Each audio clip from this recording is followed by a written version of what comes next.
शमी के 5 पत्ते, बेलपत्री के 5 पत्ते, बेर के 5 पत्ते। क्या क्या चीज है जरा जम के बोलो। शमी के 5 पत्ते, बेर के 5 पत्ते और बेलपत्री के 5 पत्ते। महाराज, श्रावण महीने की दोनों अष्टमियों में से कोई भी अष्टमी, यह भी जरूरी नहीं है कि सोमवार की ही अष्टमी थी। श्रावण महीने की दोनों अष्टमियों में से कोई भी अष्टमी को बेर के पत्ते पर लाल चंदन, बेलपत्री के पत्ते पर पीला चंदन, शमी के पत्र पर केवल कोई चंदन लगाने की जरूरत नहीं, सादा केवल एकदम कुछ भी उसमें लगाकर नहीं, सिंपल। पहले लाल चंदन वाले पत्ते, फिर बेलपत्री के पत्ते, फिर शमी के पत्ते शिवलिंग के ऊपर समर्पित कर कर उसको उठाकर वापस लाकर बेलपत्री के पेड़ के नीचे ही 1 लोटा जल समर्पित कर कर पहले पत्ते चढ़ा देंगे, फिर लोटा भर जल समर्पित कर देंगे। उसी चढ़े हुए पत्तों में से 5 बेलपत्र को लेकर अपने घर आ जावे और अवधूतेश्वर महादेव, कौन से महादेव? अवधूतेश्वर महादेव। ये अवधूतेश्वर महादेव कौन से हैं? आपको कथा में कई बार वर्णन करा गया है। शंकर भगवान को क्रोध आया, ब्रह्मा जी ने क्रोध को लिया, समुद्र में डाला। उस रूप को क्रोध का एक रूप था, क्योंकि जो मदिरा पान करने वाले होते हैं, व्यसन करने वाले होते हैं, गलत काम करने वाले होते हैं, इनको सुधार करे जाओ। जितना तुम समझाओगे ये उतना आग बबूला होंगे। तुम बच्चों से कहोगे गलत लड़के के साथ रह रहा मत रहे, तो और ज्यादा क्रोध करेगा, और चिड़चिड़ करेगा, और अपशब्द कहेगा। तो ये क्रोध को संयमित कर देगा। अवधूतेश्वर महादेव, अवधूतेश्वर महादेव का स्मरण कर 5 पत्तों को लेकर आइए। कुछ समय बाद जैसा जैसा समय की अनुकूलता मिले, आप किसी मदिरा का पान करने वाले या किसी व्यक्ति को वो पत्ते दोगे या प्रसाद के रूप में दो तो अच्छी बात है, नहीं तो उस पत्ते का थोड़ा थोड़ा भाग भी प्रतिदिन मात्र 21 दिन तक अगर थोड़ा थोड़ा भाग भी दे दिया जाए तो धीरे धीरे मदिरा पान, व्यसन, गलत आदतें छूटना प्रारंभ हो जाती है और वो शंकर की शरणागति ग्रहण करते हैं। तुलसीदास जी कहते हैं ये 5 रत्न जिसके पास में होते हैं वो जिंदगी में कभी दुख को नहीं पाता। पहला, संत का मिलन,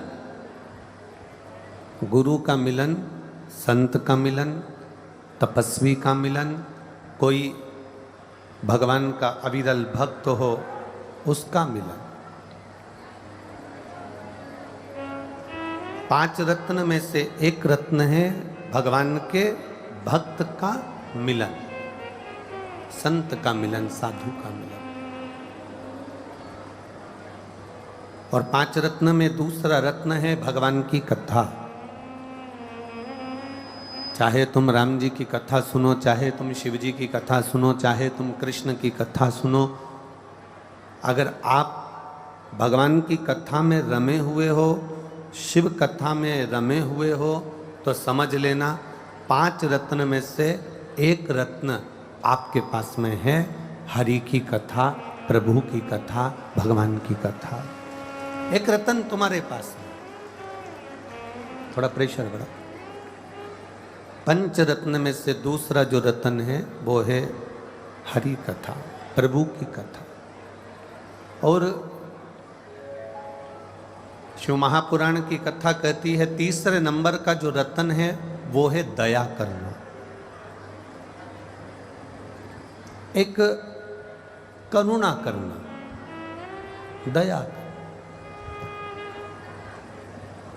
दया ये नहीं कि परिवार वालों पर कर रहे हो तो बाहर वाले पर ना करो, बाहर वाले पर कर रहे हो तो परिवार वाले पर ना करो, ऐसा नहीं है। दया ये नहीं देखी जाती कि ये घर का है कि बाहर का है। दया तो दया होती है, करुणा तो करुणा होती है। 5 रत्न में से ये तीसरा रत्न है दया, और चौथा रत्न है हमारा धर्म। जिस सनातन धर्म में हम रह रहे हैं, उस धर्म में हम क्या अच्छा कर जाएं, उस धर्म में हम क्या अच्छा कर सकते हैं और क्या अच्छा कर दें, ये धर्म की रक्षा कैसे हो सके। हम लोग अपनी अपनी भाषाओं में कहते हैं धर्म की जय हो, अधर्म का नाश हो, प्राणियों में और विश्व का कल्याण हो। अर्थात धर्म की रक्षा की बात भी अगर कोई करे तो समझ लो कि वो पंच रत्न में से एक रत्न है हमारा। और 5वें नंबर का रत्न है उपकार कर देना।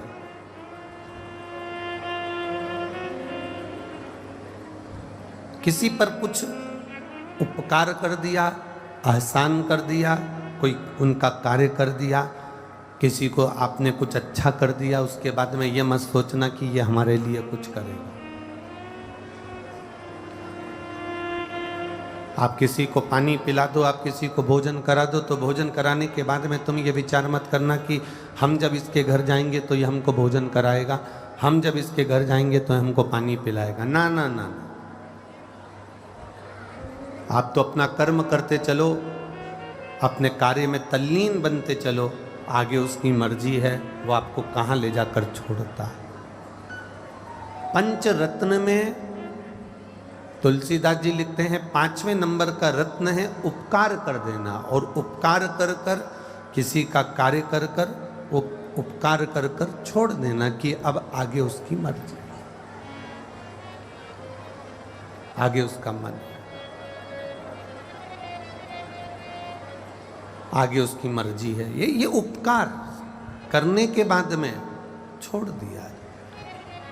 परशु महापुराण की कथा कहती है कि जो ये पंच रत्न है, इन पंच रत्न में सबसे प्रबल रत्न कौन सा है, तो कहा इन पंच रत्न में सबसे प्रबल रत्न है किसी संत सतगुरु का, किसी शिव भक्त का, किसी राम भक्त का, किसी कृष्ण भक्त का आपसे मिलन हो जाना। और दूसरा रत्न भारी है भगवान शंकर की कथा को श्रवण कर लेना, भगवान की भक्ति को श्रवण कर लेना। ये बहुत कठिन है। और तेरी कृपा बिना न हिले एक भी अणु, लेते हैं श्वास तेरी कृपा से करूं तरूं। बखान क्या करूं मैं राखों के ढेर का, चपटी भभूत में खजाना कुबेर का। हे गंगाधार मुक्ति द्वार ओंकार तू, भोले ओंकार तू। आयो शरण तिहारी शंभु तार तार तू। शिव कथा कहती है, भगवान शंकर का संवाद कहता है, परिवार को पालो, कुटुंब में रहो, पत्नी बच्चों के लिए उनकी इच्छा पूर्ण करो, मना नहीं है। हम आपको अगर बोल दें कि आप अपने बच्चों को ना पालो या अपनी पत्नी और परिवार के जो भी कार्य हैं वो ना करो, तो ऐसा नहीं हो सकता। परिवार में रहो, अपने पत्नी के, अपने बच्चों के, अपने माता पिता के, अपने कुटुंब की जो इच्छाएं हैं वो पूर्ण करो। कोई तुमसे कहे कि मुझे ये ला कर दो, तो आपको ला कर देना है। कोई कहे आपको, आपका परिवार का व्यक्ति कि मुझे ये चाहिए, आपको देना है, मना नहीं। परिवार, कुटुंब, पत्नी, बच्चे, इन सब की इच्छाएं पूरी करना है आपको।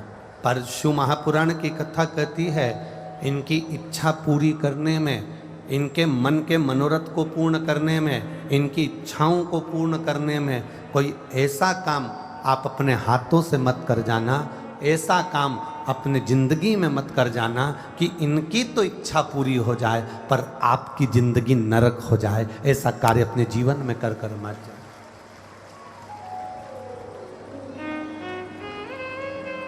ऐसा कार्य कर कर मत जाना कि मालूम पड़े कि इनकी तो इच्छा पूरी हो गई। पत्नी ने कहा मुझे ये ला कर दो, तुमने ला कर दे दिया। बच्चों ने कहा मुझे ये ला कर दो, तुमने ला कर दे दिया। किसी ने कहा मुझे ये ला कर दो, तुमने ला कर दे दिया। इनकी तो इच्छा पूरी हो गई, इन्होंने तो कह दिया पापा मुझे ये चाहिए, मम्मी मुझे ये चाहिए, बेटा ने कहा, पत्नी ने कहा, स्वामी मुझे ये चाहिए। सबने कहा, कुटुंब वालों ने, परिवार वालों ने, सबने कहा हमको ये ला कर दो, हमको ये चाहिए। ऐसा ना हो जाए कि इनकी इच्छा पूरी करते करते करते करते करते करते एक सीमा ऐसी हो जाती है, एक समय ऐसा आ जाता है कि इनकी इच्छा पूरी करते करते करते करते हम गलत काम कर बैठते हैं। हम चोरी कर लिए, हम अपशब्द कह दिए, हम ताने दे दिए, अपने सिग्नेचर का अपने दुरुपयोग कर लिया, अपने शब्दों का हमने दुरुपयोग कर लिया, अपनी वाणी का हमने दुरुपयोग कर लिया। कहीं हमने इनकी इच्छा पूरी करते करते 1 रुपए की वस्तु को 10 रुपए में ना कर देना। महाराज शिव महापुराण की कथा कहती है अपने परिवार, अपने कुटुंब, अपने इष्ट की, अपने साथियों की इच्छा पूरी करने में कहीं तुम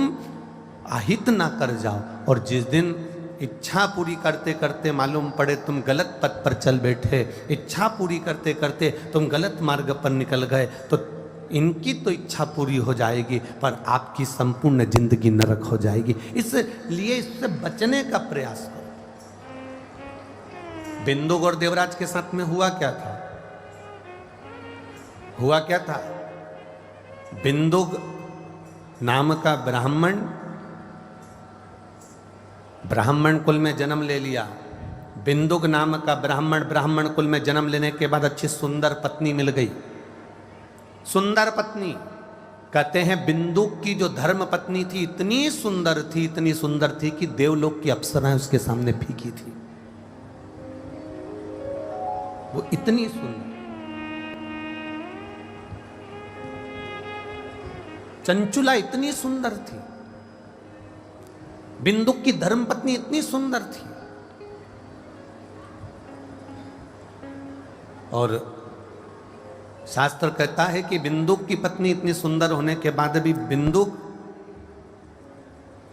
एक बार एक मार्ग से निकल कर जा रहा था। उस मार्ग में वो चोरी का थोड़ा सा धन लेकर जा रहा था और उस मार्ग से निकलते निकलते निकलते निकलते उसको सामने एक सुंदर स्त्री नजर आ गई।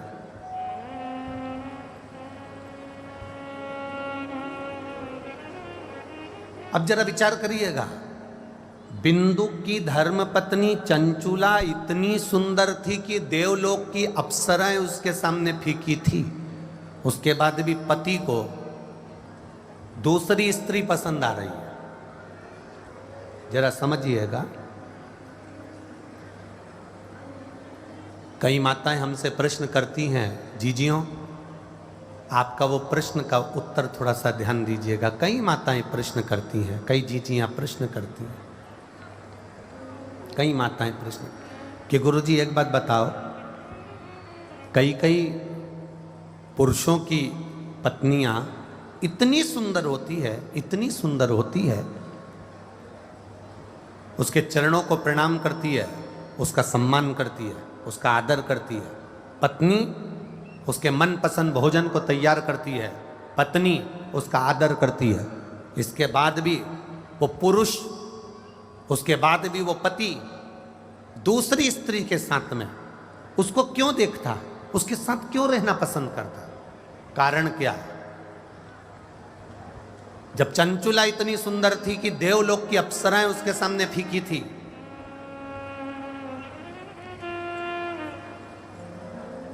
ये विराम दिवस की कथा है, अगर सुन ली तो आपकी जिंदगी सवर गई महाराज, ध्यान रखिए। चंचुला इतनी सुंदर थी कि देवलोक की अप्सराएं फीकी थी। फिर चंचुला का पति पर स्त्री को क्यों देख रहा है? चंचुला का पति पर नारी को क्यों देख रहा है? पर स्त्री के साथ रहना क्यों चाहता है? एक वेश्या के साथ में वो रहना क्यों चाह रहा है? एक गलत नारी के साथ में वो अपने को रखना क्यों चाह रहा?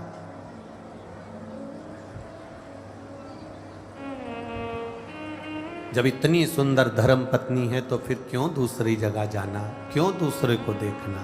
कारण क्या है? उसका एक कारण सबसे प्रबल है। आपको लगे कि ये दूसरी जगह क्यों जाता है, प्रश्न है लोगों का, तो उसका एक कारण है। जब गलत धन आना चालू होता है, जब गलत पैसा जेब में भराना चालू होता है, जब गलत तरह से कमाया गया धन घर में आना चालू होता है, जेब में आना चालू होता है, एक अंदाजा लगा कर रखना, जब तुम कम पैसे कमाते थे, बाजार से गिलकी, आलू, टमाटर, सब्जी, मिर्ची, धनिया खरीद कर लाते थे, घर में सब्जी बनाकर खाते थे। बोलो सही है कि गलत है? जम के बोलो जरा, सही है ना? अब मालूम पड़े तुम्हारा व्यापार बढ़ गया, तुम्हारे पास में पैसे की आवक बढ़ गई, अब तुम क्या करते हो? हफ्ते में एक बार अपने पत्नी बच्चों के साथ में होटल खाना खाने जाते। बोलो पैसा बढ़ा तो बढ़ा कि नहीं बढ़ा काम? पैसा बढ़ा तो होटल में खाना खाने जाने लगे। पैसा और बढ़ा तब क्या होने लगा? पत्नी ने कहा आज मेरा मन नहीं कर रहा रोटी बनाने का, सब्जी बनाने का, तुम एक काम करो बाजार से मंगवा लो। पैसा बढ़ा तो बाजार की सब्जी और रोटी घर में आने लगी। जब बाजार की सब्जी रोटी घर में आने लगे तो समझ लेना कि बाजार की कोई भी तुम्हारे घर में कभी भी कब्जा कर सकती है, इतना अंदाजा लगा कर बैठ। यह अंदाजा लगा कर बैठना कि सब्जी और भाजी बाजार की क्यों आ रही है। अपने घर में भोजन बनाने का स्वाद था मेरी पत्नी के हाथ में। मेरी माँ जो भोजन बनाती थी उसके आगे सब भोजन फीके थे। मेरी माँ जब दाल बाटी चूरमा बनाती थी तो 50 लोग खाकर जाते थे और उनको स्वाद आता था। मेरी पत्नी अगर जरा सा भोजन बनाती थी तो सब्जी में स्वाद आता था। आज घर के बच्चों को, आज घर के व्यक्ति को, आज घर के पति को, आज घर के लोगों को तुम्हारे हाथ का भोजन पसंद नहीं आ रहा तो तुम कितनी भी सुंदर हो, चाहे तुम देवलोक की अप्सराओं से भी ज्यादा चंचुला देवी सुंदर थी, आखिर कारण क्या था कि बिंदु को परनारी प्रिय लगे? उसका कारण केवल इतना था कि आप ध्यान देना कि गलत धन जब बढ़ता चला जाता है, बढ़ता चला जाता है, तब व्यक्ति फिर धीरे धीरे धीरे धीरे जैसे भोजन घर का नहीं भाता, बाहर जाता है, होटल जाता है, होटल का भोजन घर आता है, उसी तरह फिर व्यक्ति भी दूसरे स्थान पर जाना प्रारंभ कर देता है। बिंदु के पास में चोरी का धन बढ़ रहा था। धन इतना बढ़ गया बिंदुक के पास में, इतनी संपदा बढ़ गई बिंदुक के पास में कि उसकी धर्म पत्नी इतनी सुंदर थी तो भी वो ना देख पा रहा है, उसकी धर्म पत्नी इतनी सुंदर थी उसका स्मरण ना कर पा रहा है। और आखिरी में हुआ क्या? एक जिस नारी के चक्कर में बिंदुक पड़ा और पुरुष जब धन बढ़ता है, सुंदर पत्नी को छोड़कर जब दूसरी नारी के चक्कर में पड़ता है, दोनों को अगर अंदाजा लगा कर देखना, किसी के सामने खड़ा कर देना कि ये मेरा पति इसके चक्कर में पड़ा है, मैं इसकी पत्नी हूँ, अंदाजा लगा कर देखना कि पत्नी ज़्यादा सुंदर होगी और जिसको उसने पसंद करा, जिसके लिए अपना घर छोड़ रहा है, जिसके लिए अपना परिवार तोड़ रहा है, जिसके लिए अपना कुटुंब छोड़ रहा है, जिसके लिए अपने बच्चे छोड़ रहा है, उसको अंदाजा लगा कर देखना। बिंदुक से वो पराई नारी ने कहा, रानी गले में जो हार पहनती है वो रानी के गले का हार मुझे चाहिए। अब बिंदुक कहता मैं तो छोटा सा चोर हूं, लाता हूं तुम्हें दे देता हूं, मैं कहां से वो रानी का हाल, मैं नहीं जानती। रानी का हार अगर मेरे पास में नहीं आया तो मेरे घर में पांव रखने की जरूरत नहीं, निकल जा बाहर। पत्नी कभी अपने पति से डिमांड नहीं करती कि मुझे 50,000 का ही मोबाइल ला कर देना, 1 लाख का मोबाइल ला कर देना, बस इतना कहती है जी मेरे पास मोबाइल नहीं है, तुम ला दोगे? और पति 5,000, 10,000, 15,000, 20,000 का मोबाइल भी ला कर देता है तो पत्नी खुश हो जाती है। पर पराई स्त्री तुम पर दबाव बनाकर कहती है मुझे इतने का ला कर देना वरना मेरे यहाँ पाँव रखने की जरूरत नहीं है, और तो भी तुम गुलाम की तरह चले जाते हो, तो भी गुलाम की तरह चले जाते हो। और गया बिंदु, जिस राजा के घर में कभी नहीं जा पाया था, बिंदु उस रानी के कक्ष में पहुंच गया। और रानी के कक्ष में जाकर उसके गले का हार चुरा कर लेकर आ गया। राजा के दूतों को मालूम पड़ा कि रानी के गले का हार कोई चुरा कर भागा है। दूत पीछे भागने लगे, राजा के गुप्तचर पीछे भागने लगे। बिंदुक भागते भागते भागते भागते एक पराई स्त्री के भला करने के लिए अपने बच्चों को छोड़ा, अपनी पत्नी को छोड़ा, अपने कुल को छोड़ा और पराई स्त्री के लिए धन इकट्ठा करने के लिए, पराई स्त्री को देने के लिए बिंदुक इतना इतना चोरी और अन्य कार्य करने लगा कि बिंदुक पानी में कहीं से कूद गया, मर गया, प्रेत योनि में पड़ गया। उसके प्रेत योनि में पड़ने पर वो पराई स्त्री ने एक बार भी ना तो पूजन करी, ना पाठ करी, ना अर्चना करी, ना पिंडदान करा, ना तर्पण करा। अगर पिंड भी कर रही है तो वो सुंदर स्त्री कर रही है। उसकी पत्नी शिव महापुराण की कथा भी सुन रही है तो चंचुला सुन रही है। अपने पति को मोक्ष दे रही है तो चंचुला देवी दे रही है। अपने पति का उद्धार कर रही है तो चंचुला देवी कर रही है। जिस स्त्री को इसने ले जा कर दिया था उसने कभी पिंडदान नहीं करा, उसने कभी तर्पण नहीं करा, उसने कभी ब्राह्मण को भोजन नहीं कराया। करा रही है तो पत्नी करा रही है, करा रही है तो पत्नी, मोक्ष दे रही है पत्नी। चंचुला देवी भगवान शंकर के सामने हाथ जोड़कर बैठकर कहती है मेरे पति को मोक्ष दे दो, जो पति पर नारी से लगा था।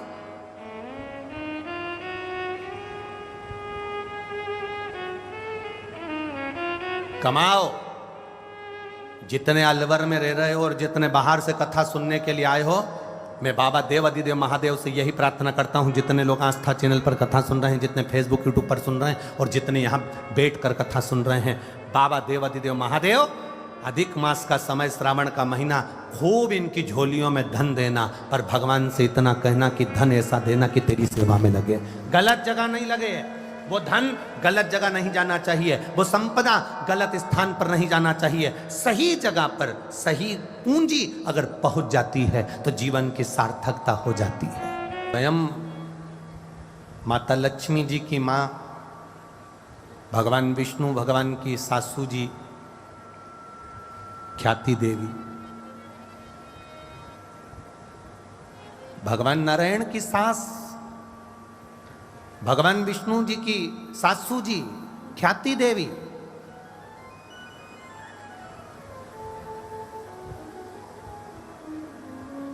जिनका मन था कि भगवान अपनी बेटी का अगर विवाह करूंगा, अपनी बेटी की अगर मैं कहीं ब्याऊंगी, अगर मैं अपनी बेटी की कहीं शादी करूंगी, तो ख्याति देवी भगवान शंकर की इतनी बड़ी उपासक थी, इतनी बड़ी उपासक थी कि शंकर के बिना रहती नहीं थी। अभिषेक, पूजन, अर्चना, बेलपत्र से श्रृंगार, पुष्पों की पंखड़ियों से श्रृंगार, स्नान कराना, अलग अलग नदियों, तालाब, बावड़ी तक जाना, वहाँ से जल लेकर आना और शंकर भगवान का अभिषेक, पूजन करना, स्नान कराना। शंकर जी प्रसन्न हो गए और देवाधिदेव महादेव जब प्रसन्न हुए तो उन्होंने ख्याति से पूछा, भगवान नारायण की सासू मां लक्ष्मी जी की माता जी ख्याति देवी से पूछा, अब क्या चाहती हो, आप चाहती क्या हो? ख्याति देवी ने कहा, प्रभु बस इतनी सी बात है कि मेरी बेटी लक्ष्मी का विवाह मैं आपके साथ में करना चाहती। अब लक्ष्मी जी मिलना किसको थी? देवाधिदेव महादेव। ख्याति देवी ने संकल्प ले लिया, अपनी बेटी का विवाह मैं करूंगी तो देवाधिदेव महादेव के साथ करूंगी, क्योंकि मैं शंकर जी को बहुत सेवा करती हूँ, आराधना करती हूँ, वो मेरा इष्ट देव है, मेरे शंभु, मैं उनके चरणों में रमी रहती हूँ। मैं अपनी बेटी का विवाह, लक्ष्मी का विवाह अगर करूंगी तो शंकर भगवान से, देवाधिदेव महादेव से करूंगी। जैसे ही महादेव से विवाह की बात करी तो शंकर भगवान ख्याति देवी के सामने एकदम मौन हो गए, शांत, चुप।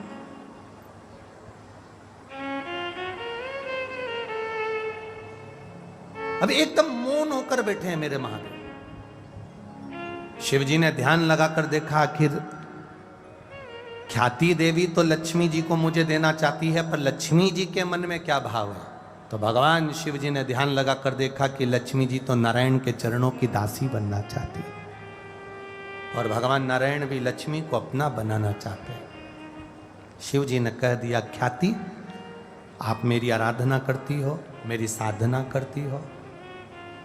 कई लोगों का भाव होता है कि हमने जो सोचा है भगवान हमको वो दे देना, हमने जो विचार करा है भोलेनाथ हमको वो दे देना। कभी कभी मेरा शंभु, मेरा त्रिकालदर्शी, मेरा कैलाशी, अविनाशी, वो आपको अगर अच्छा जानता है, आपके लिए अच्छा करना चाहता है, तो कई बार ऐसी स्थिति रहती है कि आपके अनुसार भोलेनाथ नहीं देते, वो अपने अनुसार आपको प्रदान कर देते हैं, और वो जो देते हैं वो कम ना दे।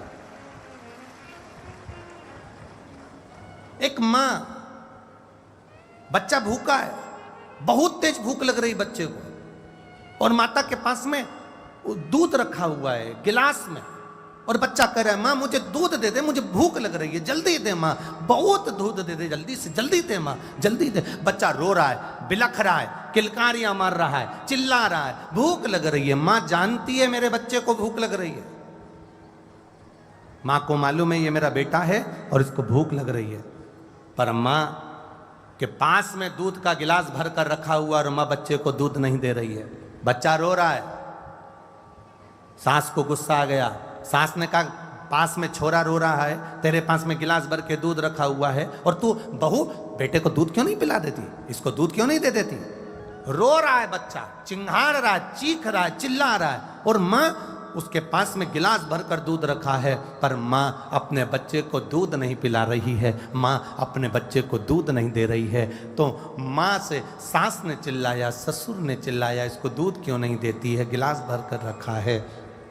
मां कहती है कैसे अपने बच्चे को दूध पिला दूं, क्योंकि दूध बहुत गर्म है, गर्म दूध अगर बच्चा पिएगा तो उसका मुंह जल जाएगा। मैं बच्चे के हित की बात करती हूँ। मेरे माता पिता भगवान शिव और पार्वती, जगत जननी दुर्गा भवानी अष्टभुजा धात्री महा अम्बा जगदम्बा, मेरे भगवान राम, मेरे भगवान कृष्ण, मेरे शिव, मेरे ओघड़दानी, मेरे शंकर, दुनिया के लोग गिड़गिड़ाते हैं, रोते हैं, आंखों में आंसू भर जाता है, हमको ये मिलना चाहिए, हमको ये चाहिए, हमको देना पड़ेगा। भगवान कई बार किसी किसी के मन की मनोकामना पूर्ण नहीं करते, उसमें दुख मत मनाना। शंकर भगवान तुम्हारे पिता है, माता है, वो विचार करे होंगे कि तेरे लिए क्या अच्छा है और क्या बुरा है, ये उसने विचार कर कर रखा। बोल बम का नारा है, उसने विचार कर रखा है कि तुमको देना क्या है, उसने विचार कर कर रखा है कि तुम्हें दूंगा क्या। और खाली ना जाता कोई दर से, आवाज नहीं आई, जरा जम के बोलो जरा, खाली ना जाता कोई दर से तुम्हारे में भी बाहें अपने हृदय से लगा लो, लगा लो, गिरा जा रहा हूँ, उठा उठा, भोले अपने दर से अब तो न टालो, गिरी जा रही हूँ, उठा उठा। शिव की आराधना का फल यही है। आप सोचो, कई माताएं कहती हमने पशुपति व्रत करा, हमने व्रत करा, एक बार करा गुरुजी ना हुआ, 2 बार करा गुरुजी ना हुआ, भगवान हमारी सुनता क्यों नहीं है। तेरे लिए कुछ अच्छा सोचा होगा, तू उसके दरवाजे पर जाती रहे, तेरे मंदिर में आना मेरा काम है और मेरी बिगड़ी बनाना तेरा काम है। उसकी चौखट तक जाते रहो, उसकी आराधना करते रहो, शिव की भक्ति करते रहो, वो क्या ना देगा।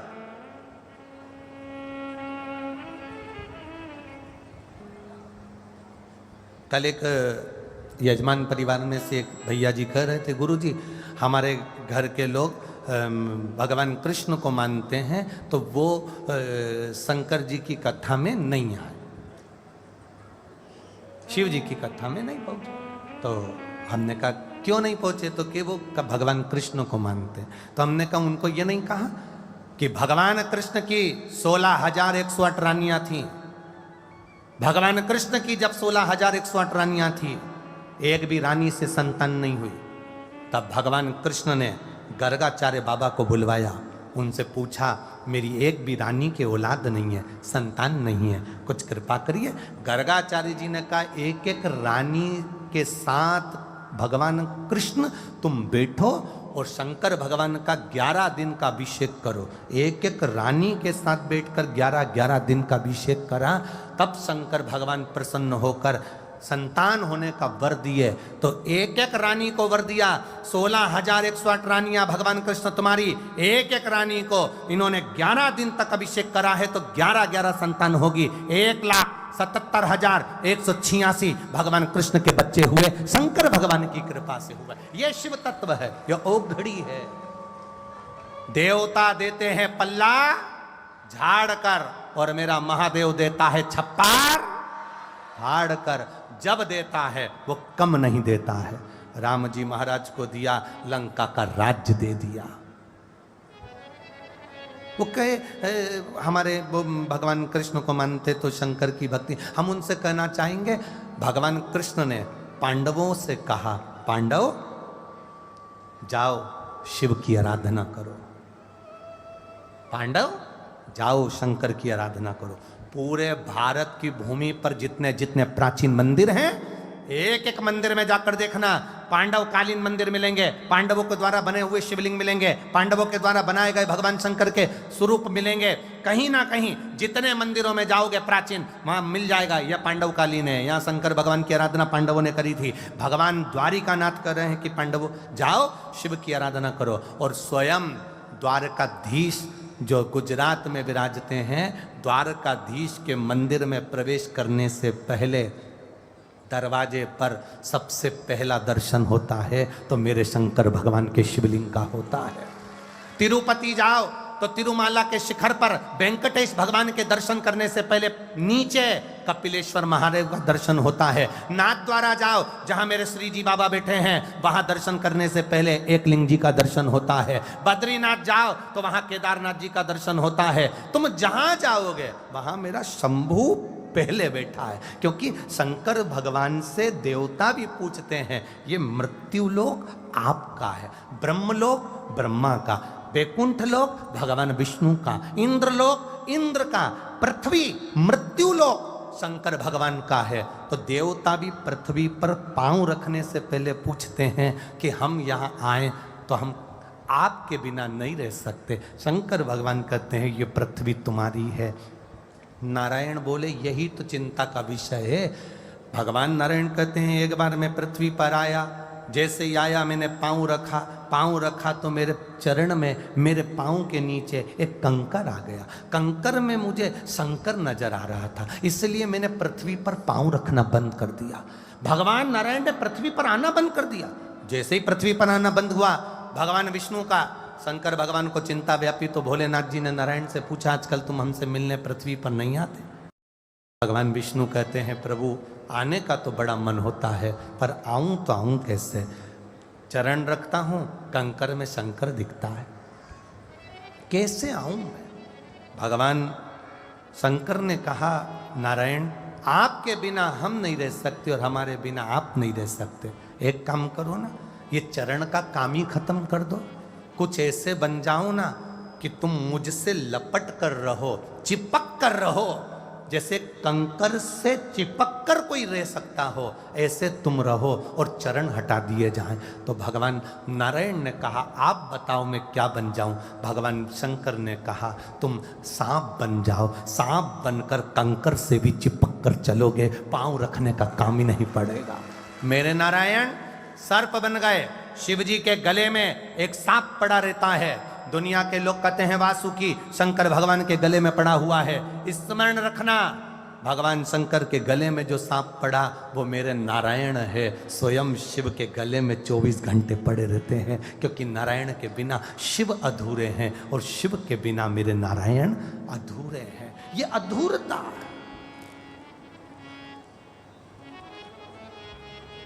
मेरे बाबा दया करना, मैं तेरे भरोसे हूँ। मेरे बाबा दया करना, मैं तेरे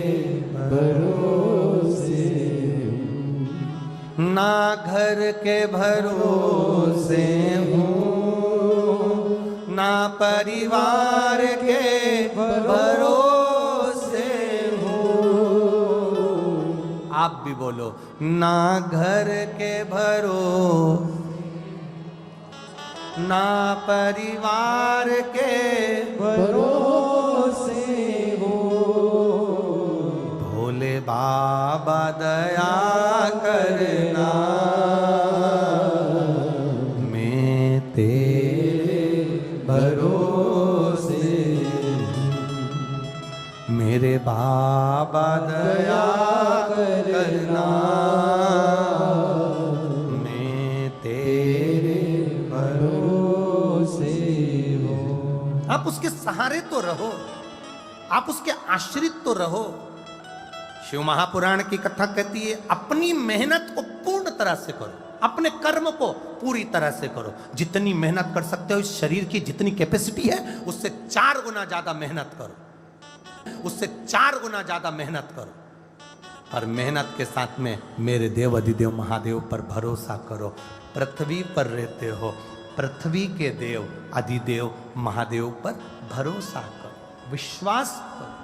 पर दुनिया के लोग उसको मानते का, लोग कह देते ये तो पत्थर है, दुनिया के लोग कह देते हैं ये तो ऐसा है।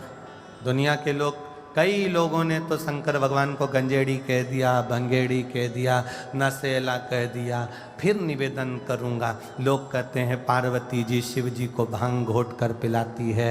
शिव पुराण कहती है, मेरे भारत की नारी अपने पति को मल के तंबाकू खाने को नहीं देती, तो मेरी पार्वती महादेव को भांग नहीं देती। ये तो दुनिया का भ्रम है।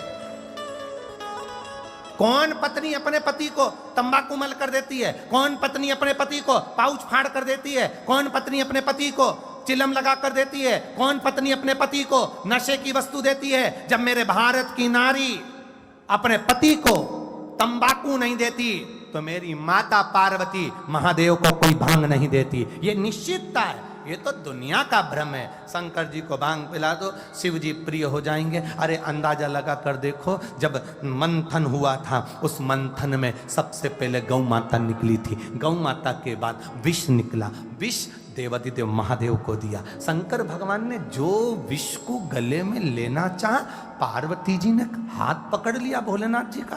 क्या कर रहे हो नाथ, ये कालकुट विष है। शिव जी कहते हैं मुझे ये विष पीना है। क्यों? देवता अमृत पिएंगे और तुम विष? भगवान शंकर कहते हैं मैं बड़ा हूं, मैं बड़ा हूं। बड़े से मतलब ये सब देवता मेरे सामने के हैं, मैं इनसे बड़ा हूं, इसलिए विष मुझे पीना पड़ेगा। तो तुम विष पियोगे? हाँ। शंकर भगवान ने कहा मैं अकेला विष थोड़ी ना पीऊंगा, तो कौन पिएगा? पार्वती जी से भगवान शिव जी ने कहा आधा शरीर मेरा मेरा है और आधा शरीर तेरा है। बहुत विवाद वाली बात होती है महाराज जी, बहुत विवाद। गिरिराज पर्वत को किसने उठाया था? जम के बोलो जरा। भगवान। अच्छी जम के तो बोलो, तुम बोलने में धीरे। किसने उठाया था? भगवान कृष्ण ने। पर हकीकत क्या है? क्या भगवान कृष्ण पर्वत को उठाए हैं? हकीकत क्या है? विवाद हो गया एक बार संतों का आपस में, बहुत भयंकर विवाद हुआ और उस विवाद को सुलझाने में समय लग गया। प्रयागराज की भूमि थी और संत समागम चल रहा था, उसमें विवाद हो गया। पर्वत किसने उठाया? 7 कोस का पर्वत, 21 किलोमीटर का पर्वत भगवान कृष्ण ने उठाया। तब उसी समय पर एक साधारण सा योगी सन्यासी तपस्वी साधक उठकर कहता है पर्वत कृष्ण ने नहीं उठाया, पर्वत तो राधा रानी ने उठा कर रखा था, पर्वत राधा ने उठाया। संत की बात सुनकर सब बिखर गए। भगवान कृष्ण ने पर्वत उठाया। संत कहते हैं ये जो आधा स्वरूप है, सीधा हाथ का जो स्वरूप है पुरुष का, वो पति का होता है, और लेफ्ट हैंड उल्टा हाथ का जो स्वरूप है वो पत्नी का होता है। तो आधे भगवान कृष्ण इधर वाले साइड पर है और पर्वत उठाया उन्होंने उल्टे वाले हाथ से, तो पर्वत फिर किसने उठाया? राधा रानी ने उठाया। पर्वत कौन उठा रहा है? राधा रानी।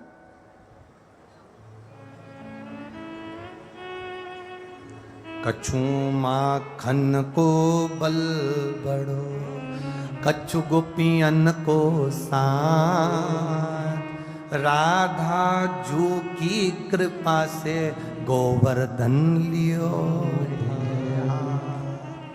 गोवर्धन।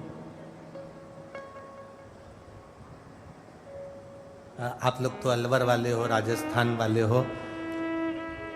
गिरिराज पर्वत का कुछ हिस्सा राजस्थान क्षेत्र में भी आता है, तो आप लोगों को तो छाती तान कर चढ़ना चाहिए कि हम गिरिराज जी की शरण में हैं, हम गोवर्धन नाथ जी की शरण में। ये एक उमंग और एक उत्साह वाला विषय है, तुम्हें तो छाती तान कर चलना चाहिए। वो फिर वही बात आ गई, हम तो बाबा के भरोसे रहते, हम तो बाबा के भरोसे चलते हैं। ये दुनिया वाले जलते हैं, ये दुनिया वाले जलते हैं, हम तो बाबा के भरोसे चलते हैं। हो जाए।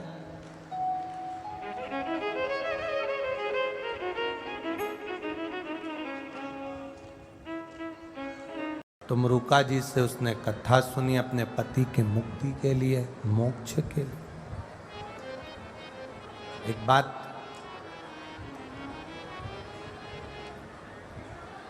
कल एक प्रसंग परसों के दिन कहा था, लकुलेश अवतार का। शिवजी का एक अवतार है लकुलेश, जिसमें भगवान देवाधिदेव महादेव सिर पर जटा बांधे हैं, त्रिनेत्र हैं, त्रिपुंड है, भस्म है, शरीर पर कोई वस्त्र नहीं, कोई वस्त्र नहीं है। एक हाथ में खप्पर है, एक हाथ में उनके एक छड़ी है, लकुलेश। और बाबा देवाधिदेव महादेव ने जो लकुलेश अवतार धारण करा था, उस लकुलेश अवतार का उनके 4 शिष्य के दरवाजे पर जाकर शंकर भगवान ने माता पार्वती के साथ में भिक्षा मांगी। पहले स्थान पर जब भिक्षा मांगने के लिए गए तो भिक्षा जिसके दरवाजे से मांगी थी उसने कह दिया था, हम आप से लेकर आपको दें, ये श्रेष्ठता नहीं।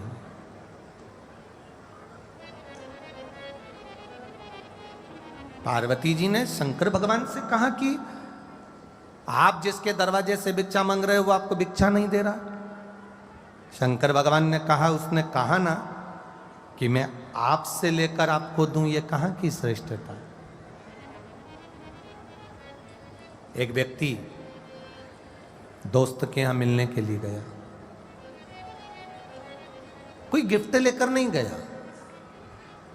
अब जब वो पहुंच गया, वहां पर बैठ गया, बैठने के बाद उसने देखा कि मेरे दोस्त के यहाँ आया हूं और कितना आदर कर रहा है, मैं इसके लिए कुछ लेकर नहीं आया। तो दोस्त ने उसने क्या करा, दीवार पर से एक फोटो को निकाल लिया, कागज में लपेट लिया, लपेट कर अखबार में लपेट कर उसी के घर का अखबार, उसी के घर की फोटो, उसी को लपेट कर बैठ गया। दोस्त जैसे ही पानी लेकर आया, इसने वो अखबार में लपेटा हुआ जो फोटो था उसको दे दिया, मैं तेरे लिए गिफ्ट लाया। उसने अंदर रसोई घर में जाकर उसको खोला तो उसने देखा ये तो मेरे ही घर का है, और मेरे ही घर का फोटो निकाल कर मुझको दे दिया। मित्र को बुरा नहीं लगा, कोई बात नहीं, मेरे घर का निकाल कर दिया है ना, दूसरे के घर का तो निकाल कर नहीं लाया, कोई बात नहीं। अब जरा विचार करिएगा, उसी के घर का फोटो निकाल कर उसको ही दे दिया तो मित्र को बुरा नहीं लगा, उसी तरह हमको लगता है कि हम फोटो दे रहे हैं, हमको लगता है हमने ये दिया, पर शंकर भगवान की कथा कहती है तुम अगर मुझे एक लोटा जल समर्पित कर रहे हो तो वो जल देने वाला मैं हूँ, एक बेलपत्री समर्पित कर रहे हो तो पृथ्वी पर वृक्ष लगाने वाला मैं हूँ, अगर मुझे आप एक चावल का दाना दे रहे हो, अन्न को पृथ्वी से प्रकट करने वाला मैं हूँ, एक धतूरा मुझे दे रहे हो वो भी मेरा दिया हुआ है, ये किसी दूसरे का नहीं जो तुम मुझे दे रहे हो।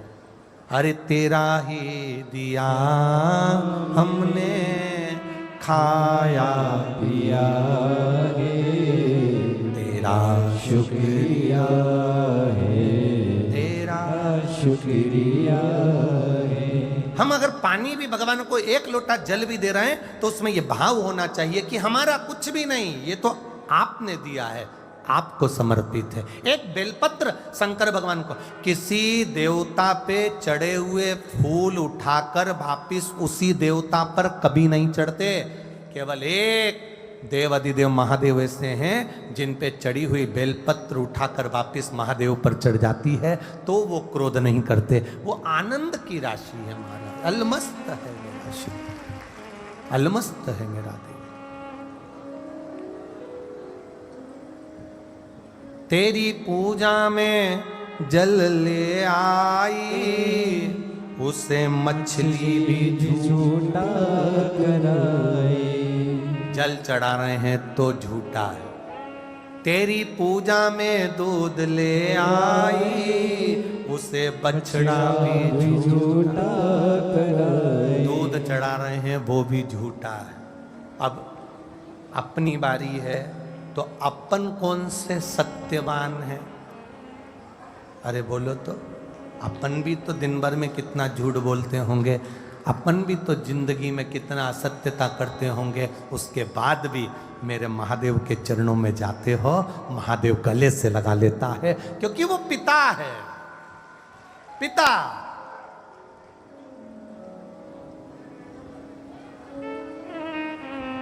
परम पिता है, हमारे अवगुणों को एक कोने में पटक देता है। लकुलेश भगवान एक जगह से भिक्षा मांगने के बाद लकुलेश भगवान दूसरी जगह पहुंचे, दूसरे दरवाजे पर। यह बचपन की भिक्षा थी, अब आ रही है जवानी की भिक्षा। दरवाजे पर आवाज लगाई, भिक्षाम देही। दरवाजे से निकलकर कोई बाहर आया, आते से कहा, बाबा क्या चाहिए आपको? शंकर भगवान लकुलेश महादेव कह रहे हैं, मुझे केवल भूख लगी है, कुछ दोगे? मुझे भूख लगी है, कुछ दोगे? अंदर गया भिक्षा देने वाला वो भक्त, अंदर गया और अंदर जाकर अंदर से केवल एक पात्र में केवल जल लेकर आया, अकेला जल एक पात्र में लेकर आता है और पात्र में जल लाकर देवाधिदेव महादेव के उस खप्पर के अंदर जल देने को आतुर हो गया। देवाधिदेव महादेव ने उस जल को खप्पर में नहीं अपनी हथेली पर लिया और उसका आचमन मेरे महादेव ने किया। जब आचमन किया, पार्वती जी ने कहा, आपने इससे खाने के लिए भोजन मांगा था और इसने आपको पानी दिया, आपको क्रोध नहीं आया?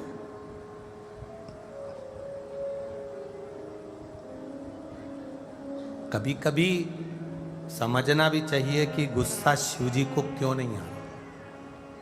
हो जाता है कभी कभी। एक बार एक भगवान देवऋषि नारद भगवान नारायण को लेकर घूमने के लिए निकले और घूमने निकले भगवान नारायण, तो नारायण और नारद जी दोनों निकले और दोनों निकलते निकलते पहुँचे और पहुँचने के बाद एक सेठ जी के दरवाजे पर उनको भूख लगी तो भोजन मंगा। भिक्षाम देई, भिक्षाम देई। सेठ जी बाहर निकल कर बोले, हाँ आओ, तुम्हारा पिताजी रख कर गया है, भिक्षाम देई, भिक्षाम देई, सुबह से मांगने आ गए, चलो निकलो यहां से बाहर जाओ। सेठ जी ने धक्का मार के निकाल दिया। अब सेठ जी ने भयंकर धक्का मारा और निकाल दिया। नारद जी को गुस्सा आ गया। नारद जी ने कहा, प्रभु घोर अपमान हुआ है, श्राप दे दो, इसकी सारी दौलत मिट्टी में मिल जाए। कितनी सारा धन दौलत है, एक अन्न का दाना नहीं दे सका। श्राप दे दो इस सेठ जी को, इसकी पूरी मिट्टी में मिल जाए दौलत। भगवान नारायण ने पीछे पलटकर दोनों हाथ उठाकर कहा, भगवान तेरे घर में 4 चौगुना धन दे, संपदा दे, 4 चौगुना और धन भर जाए। देव ऋषि नारद को गुस्सा आ गया, नारायण ये निर्णय तुम्हारा बेकार है। उसने धक्के मारे, गाली दी, अपशब्द कहा, और तुम उसको आशीर्वाद दे रहे हो कि 4 चौगुना धन बढ़ जाए। भगवान बोले मेरी मर्जी, चल आगे। देव ऋषि नारद आगे बढ़े, दरवाजे पर फिर आवाज लगाई, एक बूढ़ी अम्मा के घर पे, बूढ़ी बुजुर्ग माता के दरवाजे पर, माता भिक्षाम देई। बूढ़ी माँ ने उनके लिए 2 आसन लगाए। माँ बोली देखो बाबा जी, मेरे पास भोजन तो नहीं है, पर गाय का दूध रखा है, एक ही गाय है मेरे यहाँ, बहुत अच्छी है, उसी का दूध मैं आपको दे देती हूँ।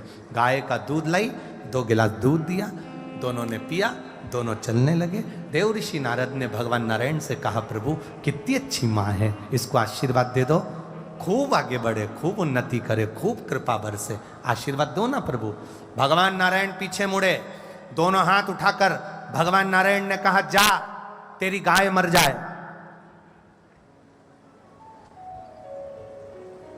तेरी जो गौ माता है उसके प्राण छूट जाए। देव ऋषि नारद को क्रोध आ गया, क्या हो आप?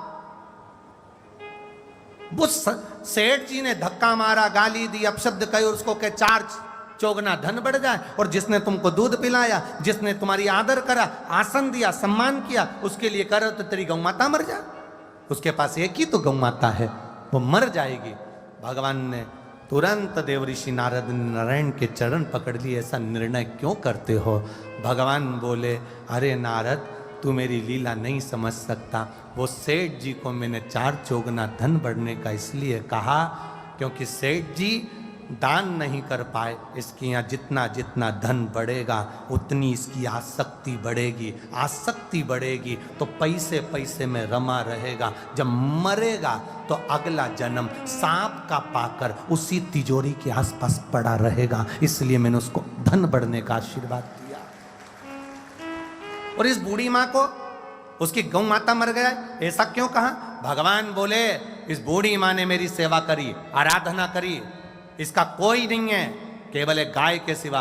अगर इसके मरते समय गौ माता इसके सामने होगी तो इसके प्राण उस गौ माता में अटके रहेंगे कि गाय का क्या होगा, गाय का क्या होगा, तो ये मुक्ति नहीं पाएगी, अगला जन्म गाय का पा जाएगी। मैं चाहता हूं कि ये मुक्त हो जाए, अगला कोई जन्म ना पाए और मेरे चरणों में पड़ी रह जाए, इसलिए मैंने गौ माता से इसको मुक्त कर दिया,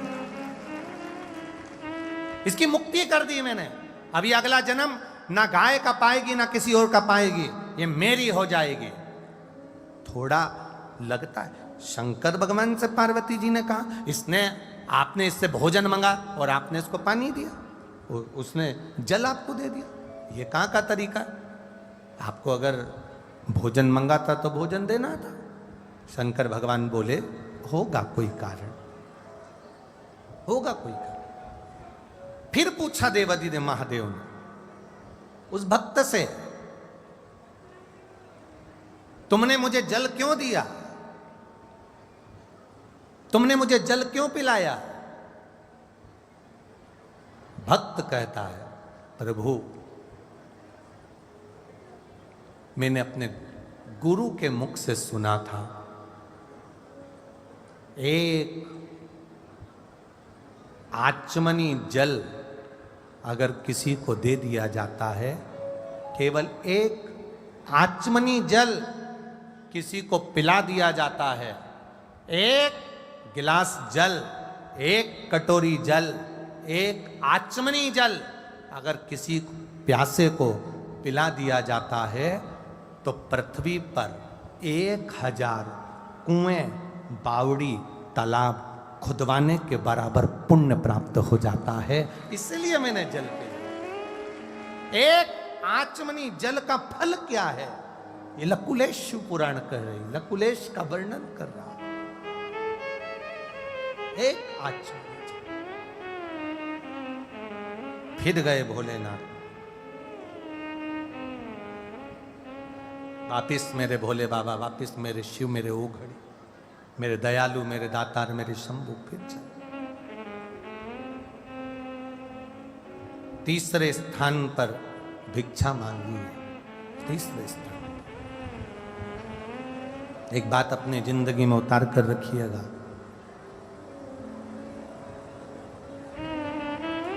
भगवान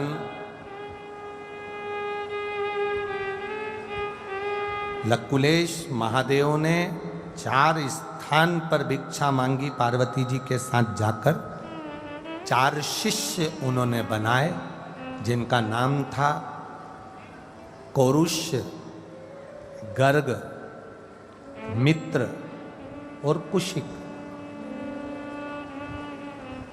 लकुलेश भगवान ने चारों के दरवाजे पर से भिक्षा मांगने के बाद अपने स्वरूप को एक शिवलिंग के रूप में स्थापित किया, जिसका नाम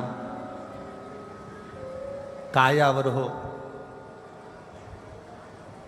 जिस शिवलिंग का नाम कायावरोहनेश्वर के नाम से उज्जैनी में विराजमान हुआ।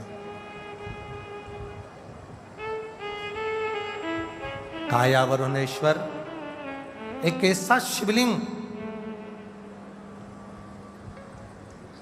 कायावरुणेश्वर एक ऐसा शिवलिंग स्वयं लकुलेश भगवान ने अपने स्वरूप से प्रकट किया। हम एक बात कहें तुम लोगों से, स्मरण में रखिएगा अपने जीवन में, जब इस शरीर में कोई भारी रोग हो जाता है, काया का कोई रोग हो गया, चर्म रोग हो गया, चमड़ी सफ़ेद पड़ने लगे, या कोई रोग काया से जुड़ा हुआ, कोई कैंसर जैसा भी रोग हो जाता है। एक पत्र आया है, देखिए उस पत्र में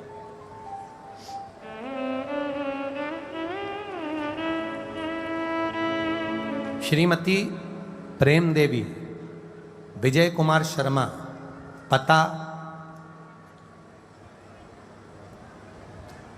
ससुराल 122 शिव कॉलोनी, टोक रोड, जयपुर। कहीं बैठी हो तो हाथ हिला सकती हैं, अगर कहीं बैठी हो तो दोनों हाथ अपने हिला सकती हैं। श्रीमती प्रेम देवी, विजय कुमार, कहीं बैठी हो तो हाथ हिला सकती हैं। श्रीमती प्रेम देवी, विजय कुमार शर्मा, पता है 122 शिव कॉलोनी, टोंक रोड, जयपुर। और उनका मायका यहीं का है, ये तो ससुराल का पता है, और मायका है गुरग चका, हरसोली, अलवर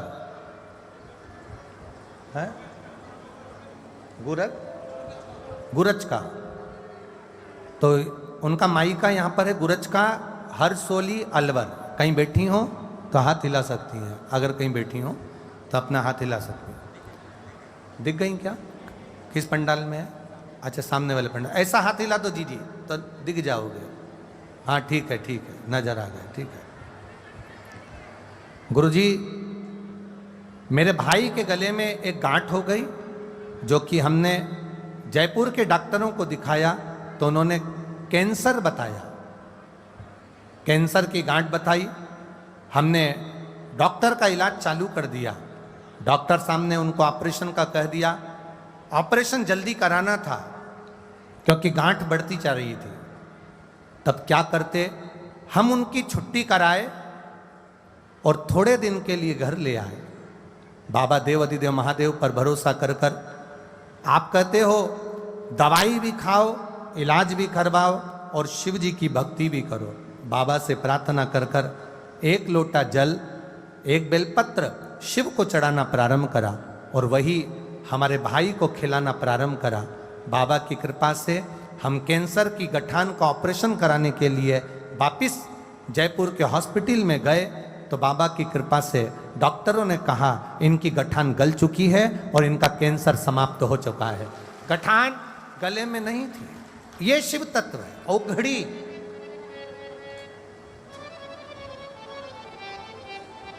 एक अविरल भक्ति के साथ में, एक विश्वास के साथ में, एक दृढ़ता के, प्रेशर बड़ा प्रेशर, एक भक्ति के साथ में एक दृढ़ता के साथ में, एक भरोसे के साथ हम शिव तत्व को प्राप्त करें।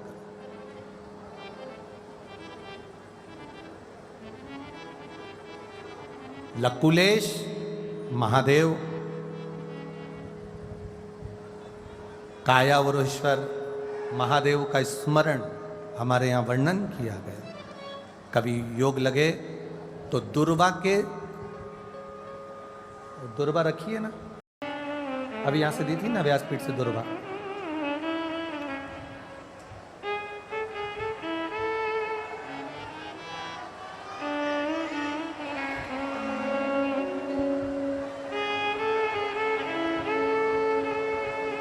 बुध लकुलेश भगवान की। तो ये दुर्वा का जो क्रम है इसको जरा समझिएगा बहुत अच्छे से, सावधानी से। दुर्वा की इस तरह से जो ये भाग रहते हैं, ऐसे 7 भाग दुर्वा के लेना है। कितने भाग लेना है? 7 भाग। 7 भाग दुर्वा के लेकर 5 बेलपत्र के साथ, बेलपत्री कितनी होना चाहिए? 5।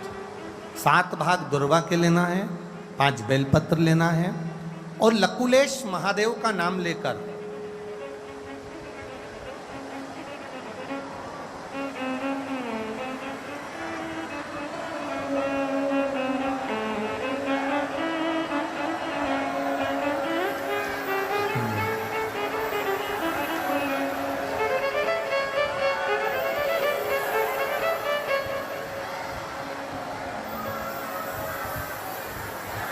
बोल काशी विश्वनाथ भगवान की जय।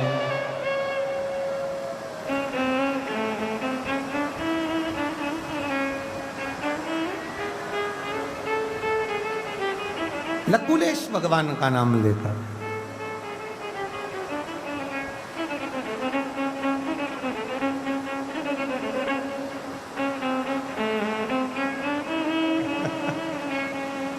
अरे लुटा दिया भंडार काशी वाले ने, कर दिया माला काशी वाले ने। मिल गया बाबा की कृपा, विराम में लुटा दी उसने आपके ऊपर बहुत कृपा। ठीक है, हर हर हर हर शिव कृपा का वर्णन महाराज। 7 दुर्वा, 5 बेलपत्र, लकुलेश महादेव का स्मरण कर कर, भगवान शिव का स्मरण कर कर, शंकर भगवान पर प्रदोष या सोमवार की अष्टमी या शिवरात्रि के दिन भगवान देवाधिदेव महादेव के शिवलिंग के ऊपर अपने हृदय की कामना कर कर भगवान शिव को समर्पित करें। बाबा देवाधिदेव महादेव को समर्पित करें, वो सुख का देने वाला। जैसे लकुलेश भगवान माता पार्वती के साथ में तीसरे दरवाजे पर भिक्षा मांगने जाते हैं, वहां फिर भिक्षा के लिए पात्र फैलाते हैं, फिर कहते हैं मुझे भूख लगी है भोजन दो, पर वहां से भी अगर कुछ प्राप्त हुआ तो केवल जल की मात्रा ही प्राप्त हो। और चौथा स्थान लकुलेश भगवान का ये सा था जहाँ से उन्होंने भिक्षा मांगी तो उनको भोजन भी मिला महाराज, जल भी मिला और वहाँ से उनको आदर भी प्राप्त हुआ। शिव महापुराण की कथा कहती है, बचपन खेल में खोया, जवानी नींद भर सोया, बुढ़ापा देख कर रोया, सिराने मोत। शिव महापुराण की कथा कहती है अपने कर्म को करते करते, ये नहीं कि बचपन में कर लिया, जवानी में कर्म कर लिया, अधेड़ी में कर्म कर लिया। शिव महापुराण की कथा यहाँ तक वर्णन करती है कितना भी बुढ़ापा आ जाए, कितनी अवस्था ढल जाए, उसके बाद भी यहाँ शिव पुराण की कथा कहती है कि बूढ़ी से बूढ़ी माता को भी अपना रसोई घर नहीं छोड़ना चाहिए और बूढ़े से बूढ़े व्यक्ति को भी अपनी दुकान नहीं छोड़ना चाहिए। कर्म करते रहोगे तो ये शरीर भी चलता रहेगा। कर्म करते रहोगे तो लोग आदर देते रहेंगे, कर्म करते रहोगे तो लोग सम्मान देते रहेंगे, कर्म करते रहोगे, मेहनत करते रहोगे तो दुनिया की दृष्टि में तुम्हारा आदर बना रहेगा। जो व्यक्ति अपने कर्म से मुख मोड़कर घर पर जाकर आराम से बैठ जाता है वो बहू और बेटों की निगाह में भी खटक जाता है। इसलिए कर्म की प्रधानता को मूल कहा गया।